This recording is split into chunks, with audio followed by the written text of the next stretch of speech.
Donc, actuellement, Jean-C vient d'arriver avec nous. Nous allons le mettre en studio pour qu'il puisse nous parler des opportunités de l'élevage des pondeuses dans son pays et dans l'Afrique en général. Ok. D'accord. En tout cas, bienvenue dans, je ne sais pas si c'est sur notre direct ou bien un autre direct. Donc, nous avons l'habitude de le faire toutes les 2 semaines. Et aujourd'hui, la thématique parle de la production des œufs de table. Donc, c'est une mine d'or qui aujourd'hui en Afrique est même pas encore exploitée à 20%. Donc, j'aimerais déjà que tu me dises, pour ton environnement dans lequel tu es, quelles sont les opportunités qu'on a avec la production des œufs de table particulièrement. D'accord, alors merci déjà de m'avoir invité. Les opportunités dans les œufs de table. Alors déjà, quand il faut regarder le marché congolais dans lequel nous sommes, tu vas voir que beaucoup de gens consomment les poulets de chair. Mhm. Beaucoup de gens consomment les poulets de chair et les œufs de table. La majorité, en plus de ceux qui consomment les œufs de table, consomment les œufs importés.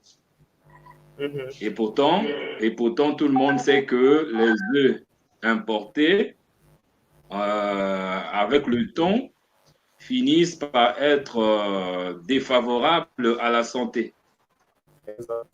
Donc, du coup, il y a un grand marché ici des œufs de table. À Mhm. peine avant-hier, quelqu'un m'avait appelé parce qu'il était à la recherche des fournisseurs des œufs de table. Mhm. Et ça, c'est avant-hier. Et dans mon carnet d'adresses, je connais 3 fournisseurs des œufs de table ici à Brazzaville. Parce que quand on quitte Brazzaville, on va dans l'arrière-pays, ça devient de plus en plus rare, à moins de trouver des fournisseurs artisanaux. Mais trouver des fournisseurs des eaux de table de façon commerciale à des grandes quantités, il y a quelques-uns, c'est vraiment, on peut les compter du bout des doigts. Et du coup, la majorité des gens qui veulent se lancer dans l'élevage, effectivement, visent ce secteur-là. Donc, c'est pour dire que c'est un secteur dont la demande est encore très élevée. Maintenant, il y a des facilités. Je ne sais pas s'il faut que je puisse continuer ou encore j'attends d'autres questions. Bon, déjà, je veux savoir, qu'est-ce qui empêche les gens de chez toi de se lancer dans le secteur-là, puisqu'il y a une demande forcément. D'accord. D'accord. La première raison, c'est le fait que dans la conscience collective et surtout des jeunes, l'élevage n'a jamais été une priorité, un secteur où bon, on peut faire sa vie. Moi, je te suis hein, dans tes vidéos, dans tes livres. Je pense que cette chose est aussi ce que vous vivez au Cameroun. Exactement. Hein, il y a cela des années derrière nous. Bon, l'élevage, quelqu'un ne peut pas avoir un rêve de devenir financièrement indépendant grâce à l'élevage. Donc, premier obstacle, l'obstacle culturel. Ça, Mhm. c'est le premier. Alors, le deuxième obstacle, c'est le manque d'information. C'est-à-dire que les gens ne savent pas que, bon, aujourd'hui, on peut développer une véritable activité à l'intérieur parce que, bon, ils n'ont pas l'information. Ils n'ont pas l'information. Eux, ce qu'ils savent, c'est que les œufs viennent d'ailleurs. Bon, quitte à ce que avoir l'initiative même de se lancer. Bon, il sait même pas qu'on peut réussir et il sait même pas par où commencer. Alors, il sait même pas par où commencer et encore moins non seulement qu'il n'a pas la formation ou l'information, mais pour lui, penser dans l'élevage, bon, il n'a pas besoin d'une formation. Hein. Il suffit de commencer comme ça. Donc, tu vois, ça, c'est des barrières déjà au niveau culturel, environnemental. Maintenant, après, s'il faut voir maintenant ceux qui tentent de se lancer et qui ne réussissent pas, alors il y a aussi plusieurs raisons. Moi, j'ai créé une formation gratuite, je crois que c'est déjà même mis sur ma chaîne YouTube, là où j'ai donné les sept étapes qu'il faut suivre pour réussir dans l'élevage d'une manière générale et dans l'élevage des poules pondeuses en particulier.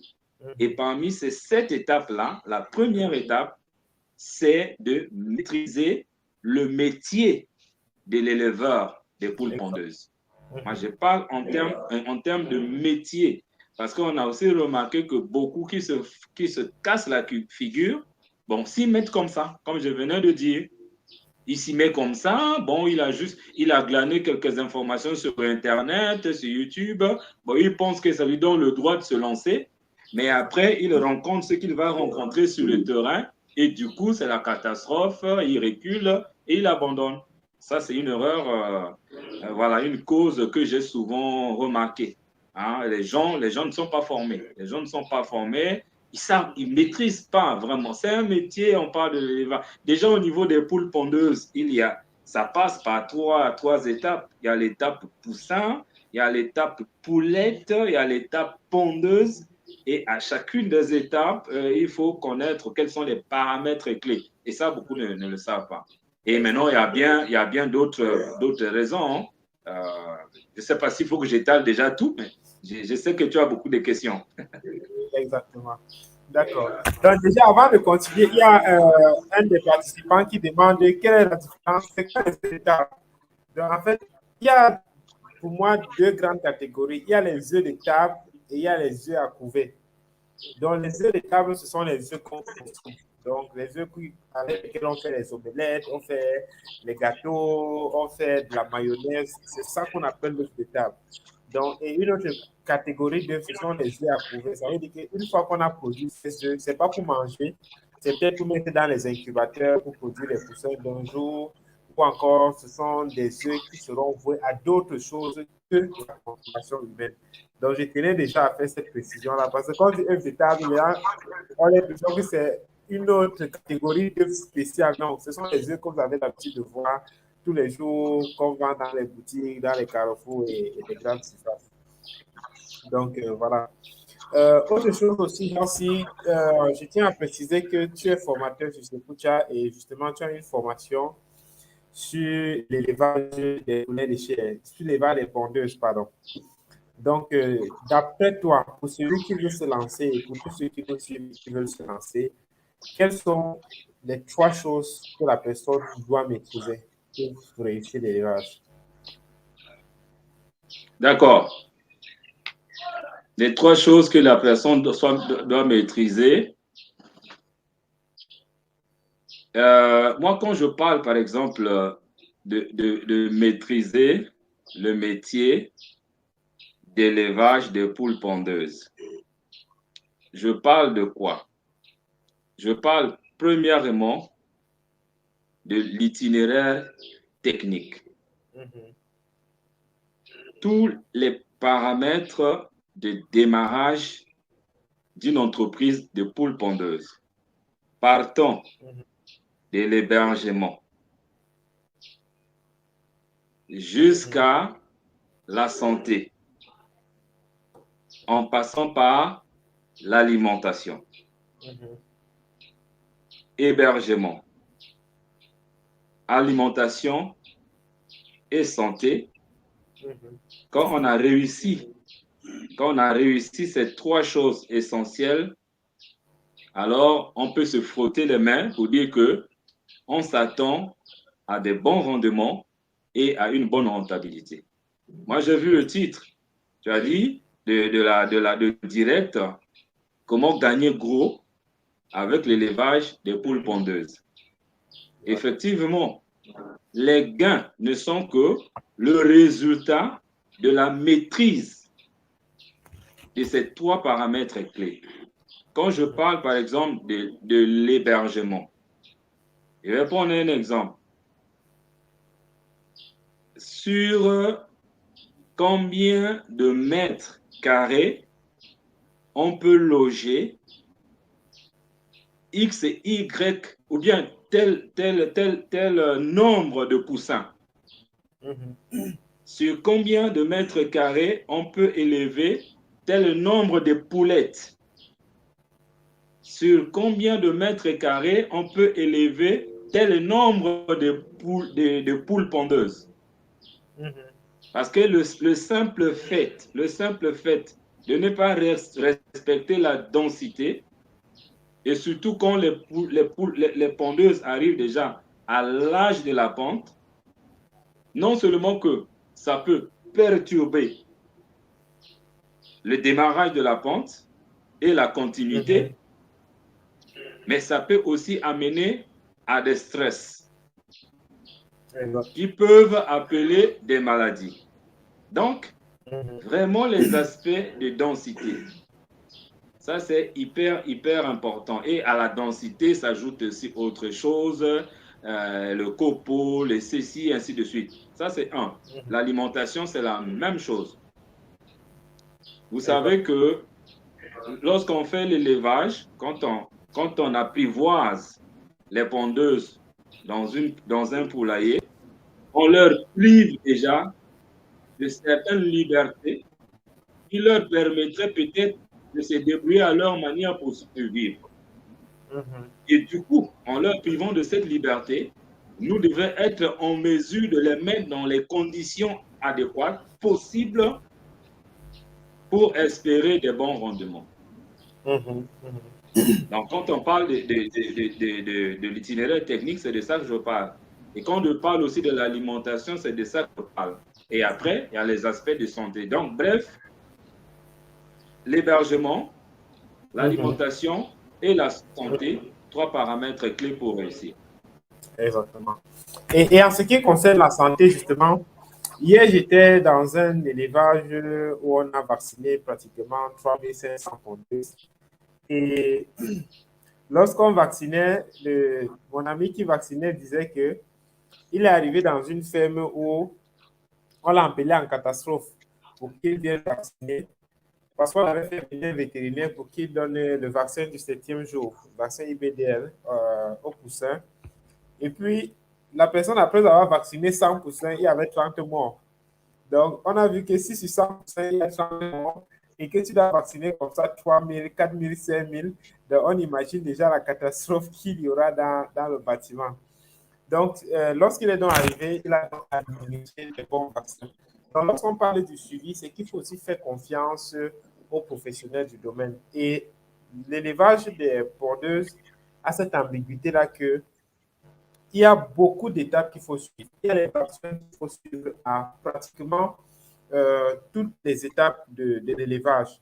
En dehors des vaccins même aussi, il y a certaines tâches, comme le débécage par exemple, que si vous faites ça mal, vous allez perdre vos poussins parce que c'est une activité assez stressante.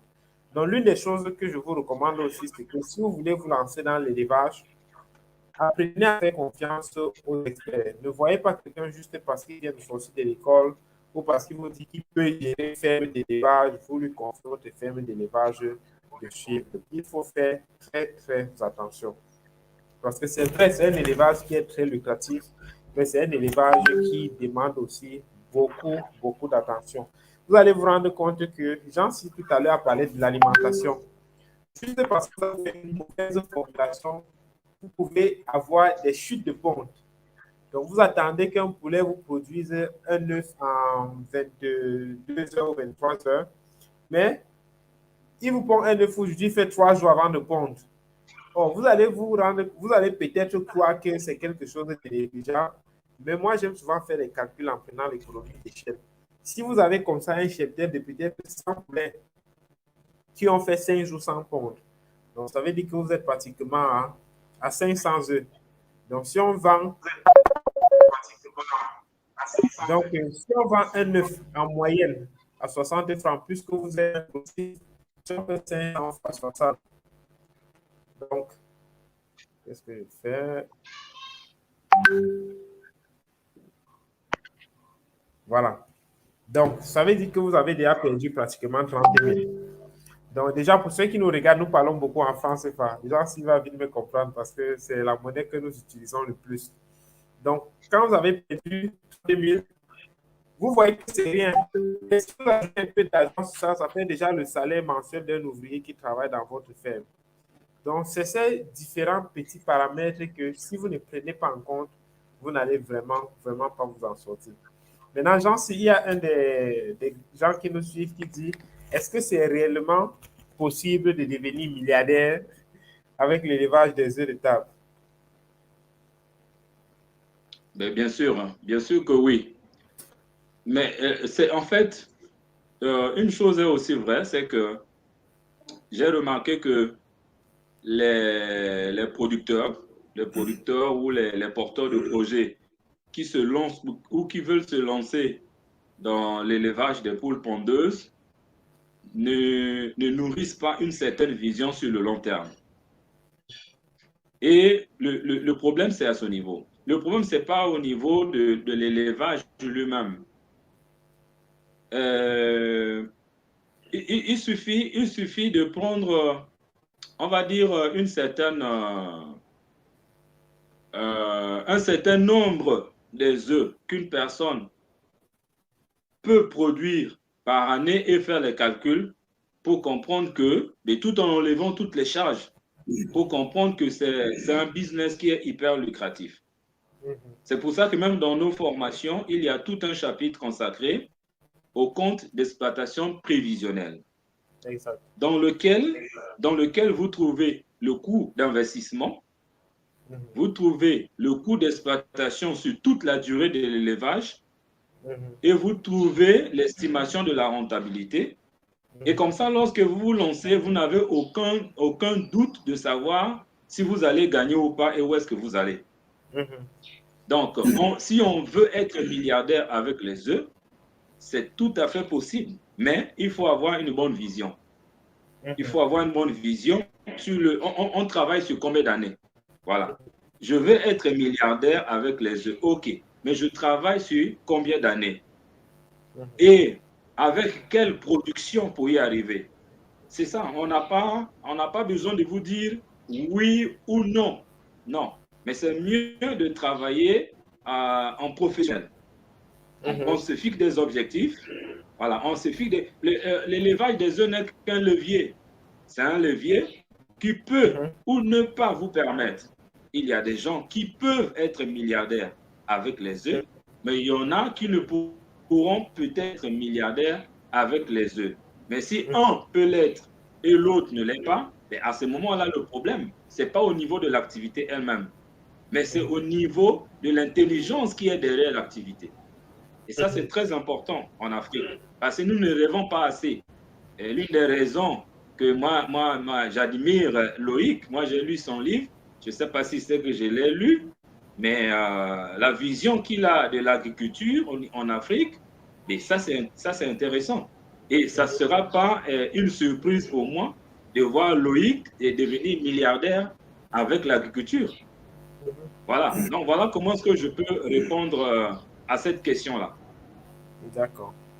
Ok, merci beaucoup, Jean-C. Et je tiens à préciser que, en fait, au-delà du mindset, il faut comprendre que cela prend aussi un temps. Et laissez-moi vous dire que je connais pas mal de personnes qui travaillent dans la banque. Quand vous le dites que vous faites dans l'élevage des bœufs, vous assurez qu'on vous traite autrement.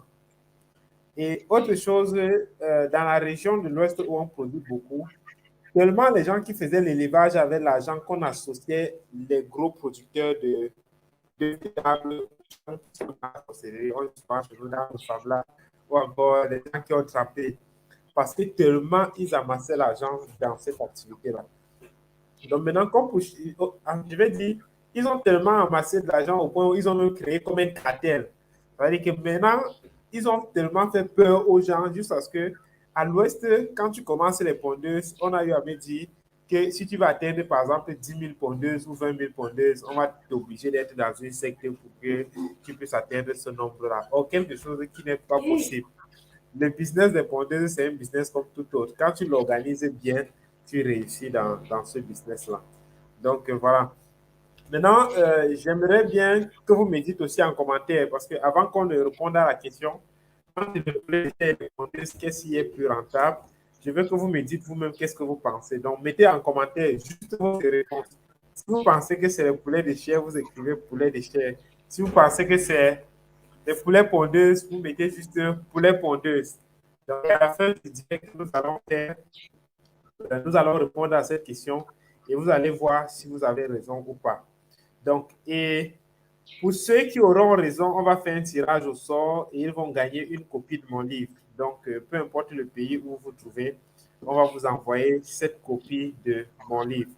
Donc, voilà, je vous laisse répondre à cette question entre l'élevage des poulets de chair et l'élevage des pondeuses. Quel qui est plus rentable? Donc, à vos claviers, je vous écoute. Donc, une personne a déjà dit poulet de chair, pondeuse. C'est pondeuse, pas ponceuse. OK. Donc, voilà. Maintenant, Jean, si,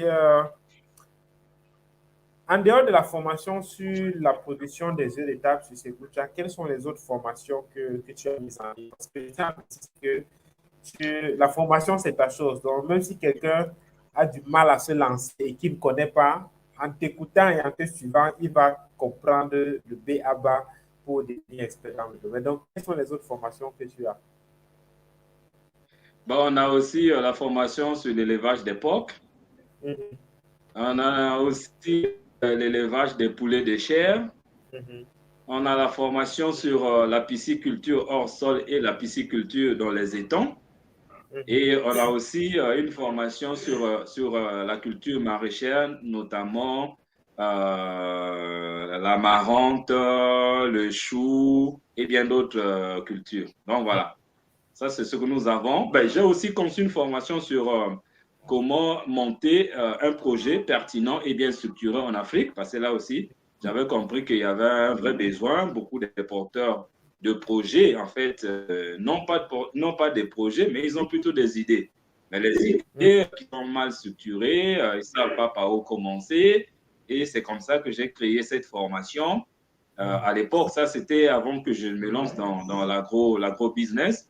Et j'ai aussi une formation sur l'éducation financière. Là aussi, on s'est rendu compte qu'il y a beaucoup de gens qui gagnent beaucoup d'argent, mais après, ils sont en difficulté parce qu'ils ne savent pas comment gérer. Et il y en a aussi qui n'ont pas beaucoup, mais quand ils gèrent bien, ils peuvent se retrouver. Donc ça aussi, c'est une formation que nous avons déjà. Donc voilà. Ça, D'accord. c'est déjà enregistré en vidéo et sur Sequoia. Et on a aussi la formation sur, nous avons aussi la formation sur la vente et le marketing. Voilà, tout ça là, c'est en fonction vraiment des réalités parce que il suffit de voir comment les gens communiquent, même dans les réseaux sociaux, sur des plateformes professionnelles pour comprendre qu'il y a un grand besoin de formation sur le marketing et la vente en Afrique d'une manière générale. Et tu vas voir quelqu'un qui a un bon produit, mais il ne sait pas comment le vendre, comment transmettre, comment communiquer. Donc là aussi, on a créé une formation. Ouais. D'accord. En tout cas, merci beaucoup, Jean-C. Ouais, je sais que tu es très inquiétant et je le confirme vraiment. Donc, tout à l'heure, nous allons, ou bien tout de suite, nous allons recevoir Wilfried, qui lui aussi est un expert des choses de l'élevage. Donc, et je commence avec lui qu'on considère hier. Donc, je suis très content de l'avoir et je veux l'intriguer avec une question dès qu'il va arriver. Ce sera de savoir est-ce qu'on peut devenir milliardaire avec l'élevage des œufs. Je suis sûr qu'il va répondre ça avec beaucoup d'énergie. Donc, voilà. Wilfried, bon dimanche. Bonjour et bon dimanche Loïc. Bonjour Jean-Yves et bonjour à tous ceux qui sont présents sur la plateforme. D'accord. Donc, je te taquine et je t'appelle avec la question d'un internaute qui a dit est-ce qu'on peut devenir milliardaire avec l'élevage des pondeuses? Je ne saurais répondre par l'affirmative ou quoi que ce soit. La seule réponse que je peux donner à cet internaute, c'est est-ce qu'on peut être milliardaire avec l'agriculture, tout simplement?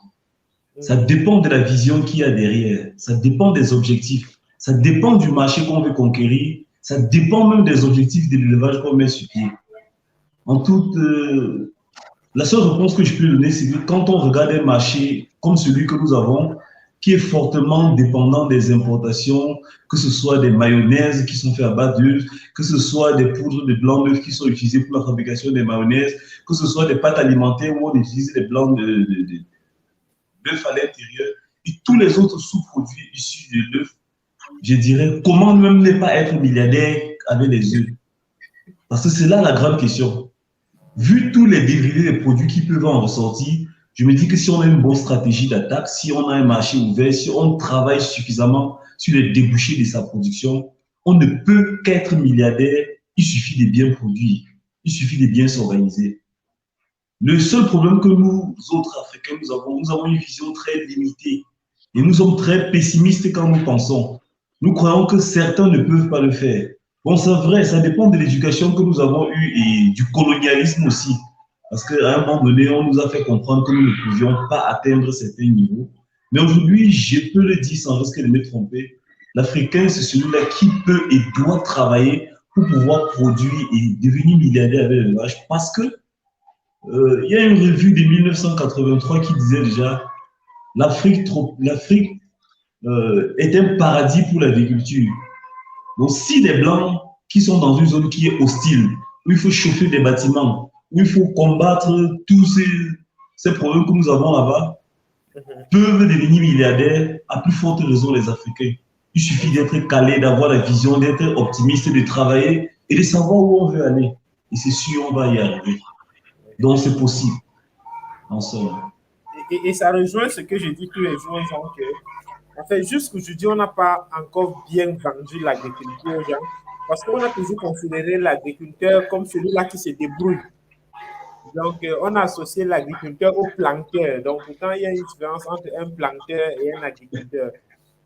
Et récemment, j'étais dans une ferme ici au Cameroun, chez un monsieur qui produit pratiquement 3000 porcs. Et puis, quand je l'ai appelé pour lui dire que j'étais dans sa ferme, quand je l'appelle, je dis, oui, monsieur, je suis à la porcherie. Il dit, non, moi, je n'ai pas une porcherie, j'ai une ferme porcine. Donc, il faut comprendre qu'il est déjà passé à une étape industrielle. Et c'est à l'étape là que les Africains doivent penser. Donc, il y a beaucoup qui disent que j'ai fait les porcs, ils font les porcs dans une porcherie. Donc, l'autre va dire qu'il produit le maïs. Il produit le maïs sur quoi? Sur 2 hectares, sur 5 hectares. Nous sommes d'accord que quand tu fais de telles choses, tu ne peux pas t'en sortir.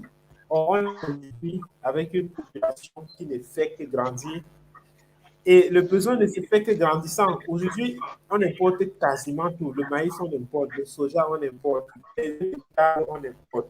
Donc, si on regarde un pays voisin, qui peut être un marché, voilà ce qu'on peut faire pour pouvoir satisfaire ce marché-là. Donc, moi, je me dis que tous les temps, tu mets cette aussi. Si tu veux faire les œufs de table, rester à 5 000 ou à 10 000, quand tu marches au quartier, on t'appelle président, tu donnes un peu à boire aux gens, tu crois que tu es arrivé. Dans ce cas, tu ne peux pas devenir milliardaire.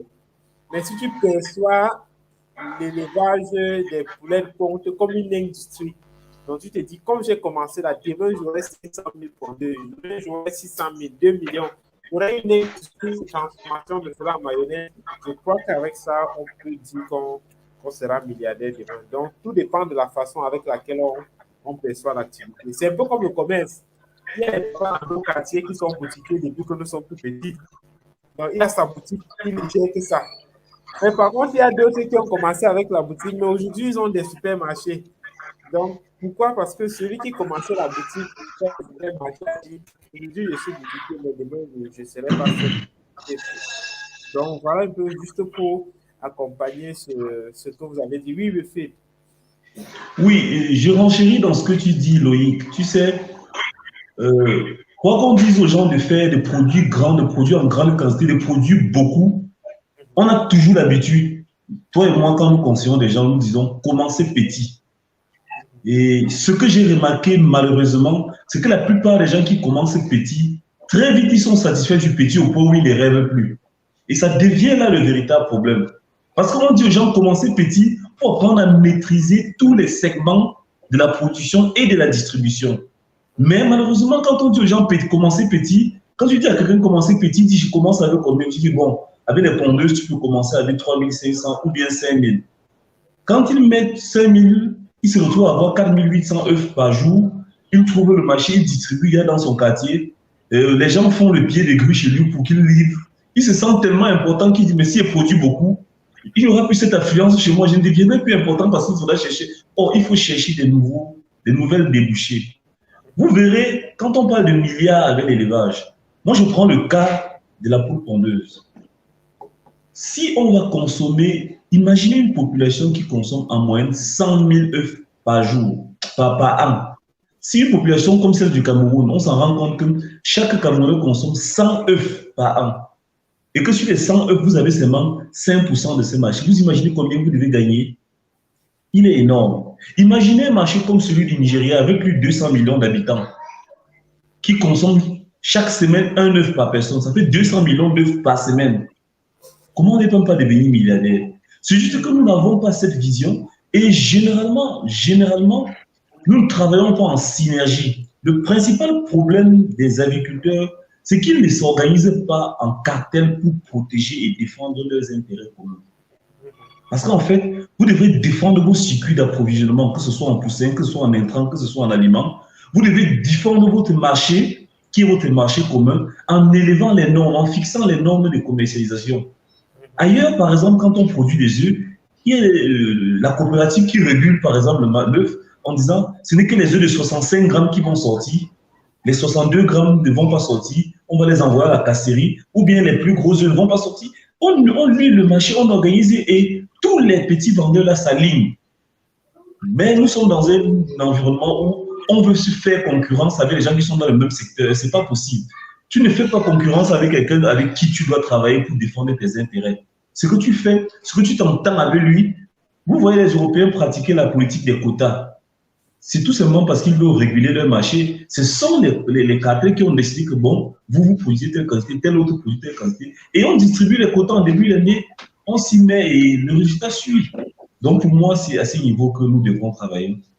Nous avons un marché qui est suffisamment grand. Nous ne travaillons pas seulement à le consolider, à le maîtriser, et nous ne travaillons pas. Je veux terminer ce propos en disant, dans la filière avicole, les Africains ne travaillent pas à 15% dans la filière. C'est-à-dire que 85% du potentiel est inexploité. Nous devons pouvoir réduire les chaînes de valeur. On doit pouvoir contrôler toutes ces chaînes de valeur pour permettre à l'agriculteur, aux producteurs, aux fermiers, de pouvoir contrôler toutes ces chaînes de valeur qu'il délaisse aux gens qui sont là pour lui, sa filière. Merci. D'accord, merci Wilfried. Jean, si tu veux dire quelque chose là. Oui, mais Wilfried a touché un point qui me tient véritablement à cœur. Moi, j'ai souvent dit que la chose la plus difficile que le Congolais n'arrive pas à faire à ce jour, c'est de travailler en fait un autre Congolais. Quand on parle de la chaîne de distribution ou de travailler en synergie, ou de travailler en chaîne de valeur, ça fait partie d'un élément si nous voulons vraiment performer dans l'agriculture ou dans l'élevage. Qu'est-ce que nous voyons aujourd'hui? Pour parler des poules pondeuses, nous voyons qu'un seul producteur, un seul éleveur veut lui-même fournir les poussins d'un jour, il veut lui-même fabriquer des aspects de la santé, il veut lui-même s'occuper du transport, de tout ce qu'il a à transporter, il veut lui-même s'occuper de la commercialisation, et il y en a même qui rêvent de la transformation, lui seul. Mais c'est impossible. C'est vraiment impossible. Et quand c'est comme ça, étant donné qu'il ne peut pas réussir en faisant comme ça, et du coup, ça donne l'impression que c'est difficile, et voire même c'est impossible. Parce que quand quelqu'un dit est-ce qu'on peut vraiment devenir milliardaire en vendant des œufs, on sent un petit doute à l'intérieur. D'où vient ce doute-là? D'où vient ce doute-là? C'est parce que, bon, il n'a pas encore vu peut-être quelqu'un qui arrive, qui fait qu'il n'arrive pas. Alors qu'aujourd'hui, l'Afrique est assise sur une mine d'or comme un mendiant qui est assis sur une montagne d'or. Vous voyez? Mais qu'est-ce qui fait que mendiant, qu'est-ce qui fait que quelqu'un reste encore mendiant donc il est assis sur une montagne d'or? Au niveau de sa conscience, il y a un problème de prise de conscience, de savoir que non, non, non, je peux tout abandonner et me lancer dans l'agriculture, dans l'élevage, mais je vais m'en sortir. Et là, comme Willy a dit, il suffit de faire un petit calcul, commencer petit, avancer, on peut tomber, on peut chuter, mais on continue, ouf, lorsque la machine va prendre, surtout au niveau des œufs, des poules pondeuses, lorsque déjà même les pondeuses elles-mêmes commencent à supporter tous les coups, elles-mêmes supportent tous les coups, l'aliment et tout, parce que les œufs qu'elles produisent vous rapportent le double de leur consommation. Vous êtes aux anges. Et multiplié par 2 ans, et vous renouvelez la bande, c'est très vrai.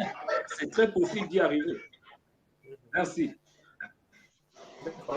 Merci. Avant que tu continues, je veux bien savoir, pour celui qui veut se lancer dans l'élevage entre les poulets de chair et les œufs, ou bien les pondeuses, quel est le conseil que tu peux lui donner? Si moi, aujourd'hui, en supposant que je ne suis pas dans le domaine, je vais me lancer entre les poulets de chair et les pondeuses, qu'est-ce que tu me conseilles de commencer avec? Bon, généralement, moi, en tant que coach, moi, en tant que coach, il m'est interdit de proposer déjà des solutions toutes faites aux gens. Nous, qu'est-ce qu'on fait? Le conseil que moi je peux demander, que je peux prodiguer à cette personne, ça ne sera pas prendre l'élevage des pondeuses ou prendre l'élevage des chairs. J'ai déjà suivi ta vidéo, là où tu expliques très bien. Mais, quitte à choisir une filière, il y a des raisons qui peuvent amener à cela par rapport, par exemple, à la demande sur le marché. Parce que, en tant qu'entrepreneur, quand on crée un produit, le produit sert à quoi? Le produit sert à résoudre un problème. Et si on ne connaît pas quel est le problème que nous avons et que tu apportes une solution, tu tapes à côté. Donc, du coup, ça amène à la réflexion. Moi, j'ai une dame comme ça, elle vit en Europe, une Africaine de la diaspora, et qui me dit que, bon, on va ici en Europe, on peut avoir les emballages facilement, on peut avoir tel produit, donc moi, je veux me lancer dans la transformation. Pourquoi? Je me pose la question de savoir pourquoi tu veux te lancer dans la transformation. Non, mais c'est parce que y a beaucoup de productions, et elle parlait de la banane. Il y a beaucoup de productions, les producteurs n'arrivent pas à écouler leurs marchandises. Et je pose la question de savoir. Moi, je lui dis, bon, quand je tourne dans les marchés de Brazzaville, je n'ai jamais vu un stock de bananes qui pourrit sur les étagères.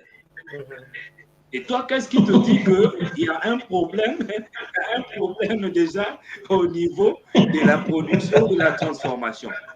Du coup, elle a compris. Oui, elle a changé son idée. Elle a dit, ah, oui, non, je suis d'accord avec toi. Je ne vais pas me lancer déjà dans la transformation parce que je dois d'abord me rassurer de la production. Bingo! Pour moi, c'est comme ça. Dire à quelqu'un, prends ça ou ne pas prendre ça. Et après, si ça tourne bien, c'est bon.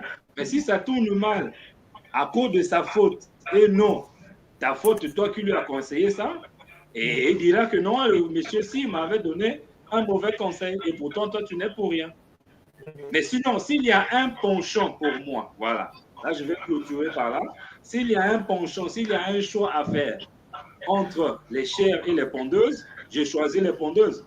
La preuve en est que j'ai lancé déjà une petite ferme à la maison ici, des pondeuses qui me produisent déjà des œufs.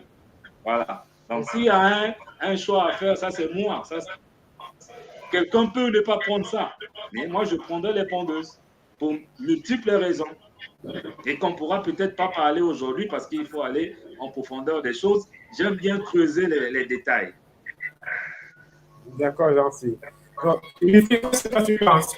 Tu conseilles généralement de faire comment? Merci pour la parole.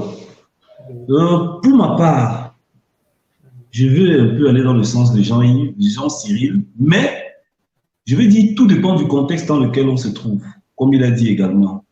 Quand vous êtes dans un pays où la volaille des chairs est protégée, comme c'est le cas du Cameroun, je conseillerais sans nul doute à n'importe qui de commencer par la poule de chair.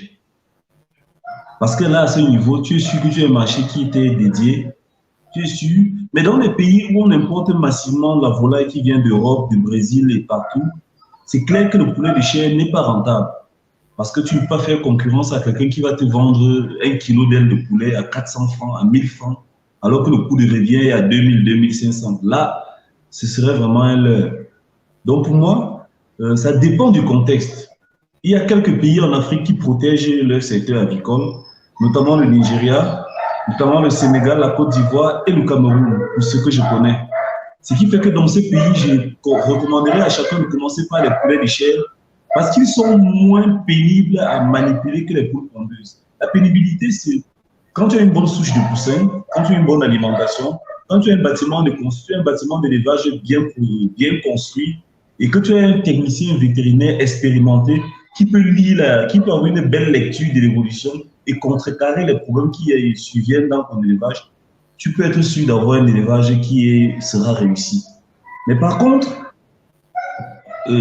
quand je me retrouve dans un pays où le poulet de chair se retrouve en très grande quantité, ce que je demande parfois aux gens, c'est de faire des poules pondeuses. Parce que même quand les œufs sont importés, on ne peut pas importer suffisamment pour satisfaire le marché parce que l'œuf est un produit qui doit être produit localement et être distribué facilement. Donc pour moi, je dis, si vous êtes au Cameroun, si vous êtes au Nigeria, si vous êtes en Côte d'Ivoire ou au Sénégal, vous pouvez commencer par les poulets de chair, après faire les poules pondeuses et comparer. C'est de la comparaison que vous choisirez où vous continuez ou bien où vous allez vous éterniser. Et au Cameroun, je dirais aux gens de faire en seconde position les poules pondeuses pour un seul fait. C'est qu'étant dans une économie non structurée, la commande du poussin de chair, c'est un stress. L'alimentation, c'est un stress. La vente, c'est un stress. Et le chauffage, c'est un stress. Tous ces multiples stress-là empêchent que les gars puissent réaliser tout ce qu'ils font comme bénéfice là-bas. Donc, du coup, moi, je dirais qu'il faut faire des poules pondeuses parce qu'une fois que tu commandes des poules pondeuses, pendant 2 ans, tu ne dois plus réfléchir. Une fois que tu as l'aliment, pendant 2 ans, tu ne réfléchis pas. Tu vas seulement te battre. Quels sont tes circuits de distribution, les boulangeries, les supérettes, et tous ces endroits-là, une fois que c'est fait, c'est tranquille. Donc, chez moi, la réponse sera comme elle a été.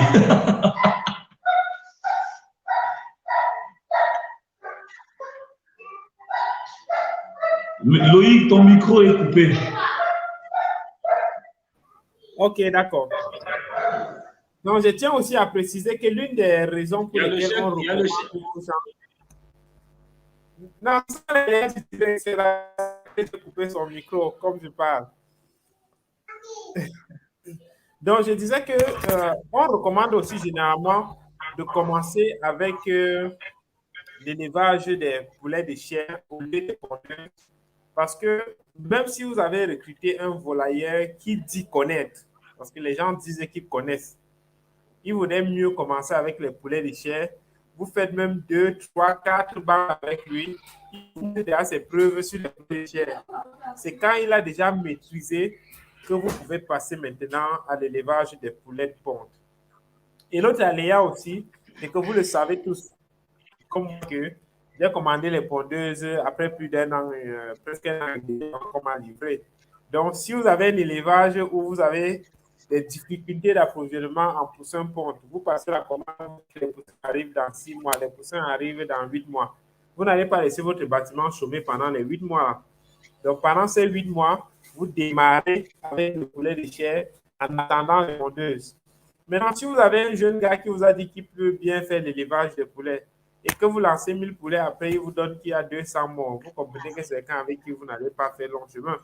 Donc, ou encore, vous recrutez un volailleur qui doit être à la ferme, c'est du un jour, il va à la ferme, il vous dit qu'il est parti à la réunion familiale, ça fait 3 jours, il n'est pas là. Les poulets n'ont pas mangé. Donc, vous comprenez que s'il a joué avec vos poulets de chair, ce n'est pas comme vous aurez pondeuse qui va continuer à être sérieux. Donc, moi, je recommande toujours de commencer avec les poulets de chair. Ça permet même que pour vous qui êtes investisseur, vous compreniez un peu l'activité. Quand on va parler de démarrage, vous allez comprendre ce que ça veut dire. Quand on va parler de densité par bâtiment, vous allez comprendre ce que ça veut dire. Le jour où on va vous parler de abreuvoir premier âge, deuxième âge, vous allez comprendre aussi ce que ça veut dire. Donc, pour moi, les poulets de chair, c'est comme le chauffement. Même si vous voulez vous lancer dans la production des œufs de table, commencez toujours par les poulets de chair. Donc, il est très, très important. Donc, voilà ce que je voulais dire pour compléter cela. Donc, bientôt, nous allons travailler. Donc, tout de suite là, nous allons répondre à la question de savoir comment, je veux dire, entre les poulets de chair et les pondeuse, lequel est plus rentable. Donc, si j'avais une petite cloche de suspense là, je l'aurais sonné parce que c'est le moment tant attendu. Mais avant de répondre à cette question, je voudrais que les gens me disent, pour lancer les poulets de chair, par exemple, si je veux lancer 2000 poulets de chair, de combien est-ce que j'ai besoin en termes d'argent?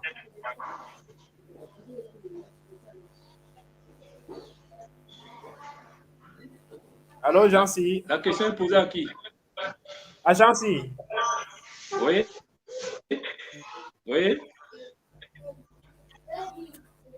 Oui, mais là, il faut que je regarde le travail que j'avais déjà fait.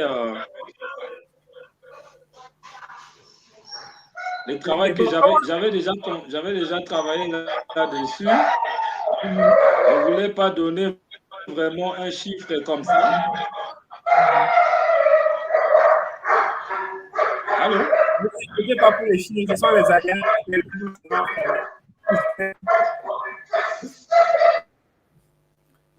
Ok. Voilà, Wifi, pardon, j'ai nous la fait du chien là-dessus. Tu dis? Qu'est-ce que tu dis? Voilà, je voudrais que tu répondes. Si je veux lancer, par exemple, 3000 pondeuses, de combien est-ce que j'ai besoin?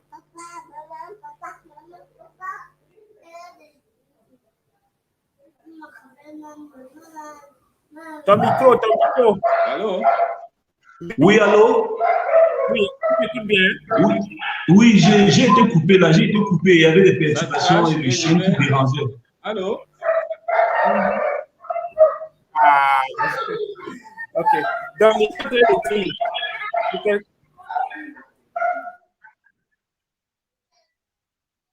Allô? oui, je disais que, hein, oui, j'écoute très bien maintenant. Si je veux démarrer 3000 pondeuses, de combien j'ai besoin? Si je veux démarrer 3000 pondeuses. Oui, 3000 pondeuses. Si je veux démarrer 3000 pondeuses, partant sur le fait que la poule pondeuse revient autour de 4000 à 4500 francs en fonction des matières premières jusqu'à l'entrée en ponte, c'est-à-dire du poussin, l'aliment démarrage, l'aliment croissance, l'aliment poulet, l'aliment pré-ponte, la vaccination, la prophylaxie, les oligo-éléments, les vitamines, tout ce dont la poule a besoin pour avoir un niveau de croissance et une optimisation de la santé. Il faut prévoir entre 4000 et 4500 francs par poule. Si on se retrouve avec 3000 poules pondeuses, ça fait qu'il faut prévoir 13 500 000 francs. Une fois qu'on a 13 500 000 francs, on est sûr de mettre 3000 poules pondeuses sur le marché. Oui. Et si c'est pour 3000 poulets de chair, on prévoit en démarrage, croissance et finition en moyenne 2000 francs par poulet. Ce qui fait qu'on doit dépenser autour de 6 millions de francs. Ça sont des chiffres qui sont pratiqués au Cameroun en fonction du marché, des prix, des matières premières et tout ce que nous connaissons. Bon, au Congo, c'est Jean Cyril qui saura forcément avec les prix de là et autres.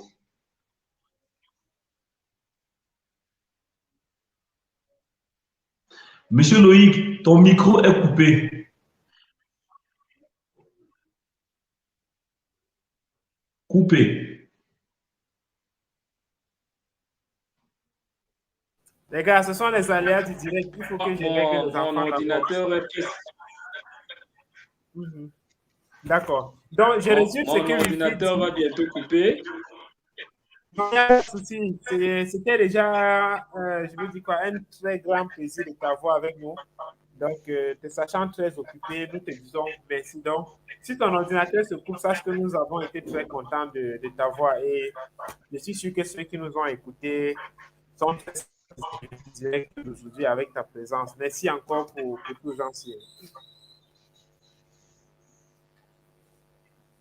Donc, je résume ce que Wilfried disait. Si vous voulez lancer, par exemple, 1000 poulets de chair, il vous faut en moyenne 2 millions de francs CFA.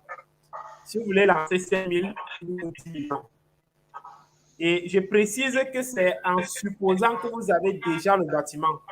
Donc, le montant qu'il dit là, ce n'est pas le montant des bâtiments parce que les bâtiments que vous avez conçus dépendent de vos moyens.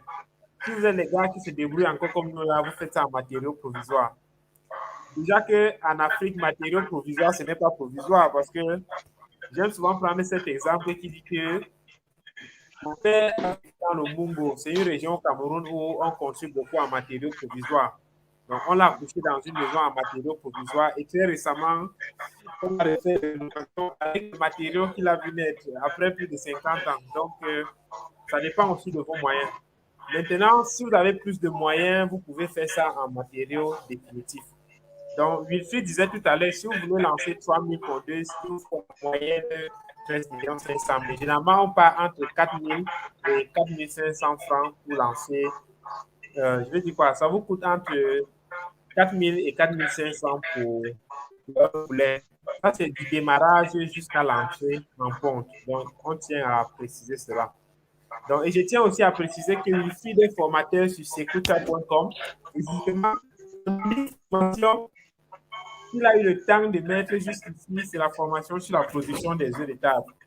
Donc, à la fin de ce direct, nous allons laisser le lien qui va vous permettre d'accéder à sa formation et vous aurez l'occasion de découvrir toutes les techniques que vous pouvez appliquer pour réussir votre élevage de poulet pondeuse et devenir milliardaire avec les œufs de table parce que Wilfried, il connaît là-dessus, vraiment.